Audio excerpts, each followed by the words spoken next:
जी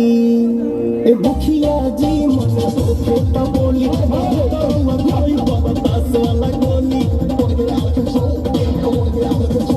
ए मुखिया जी मन होके तो बोली नहीं तो कोई बतास वाला गोली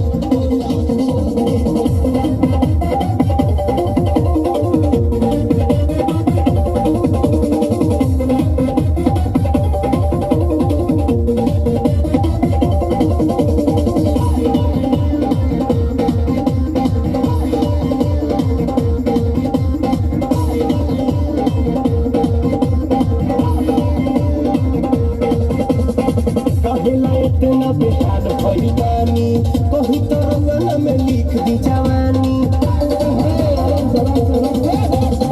कहेला इतना बेहाल भइल बानी कहीं तो रंगना में लिख दी जवानी देखिए के हम के मन जला डोली मन जला डोली मन जला डोली अरे बोला ए जहाज बुकिंग काल होई कि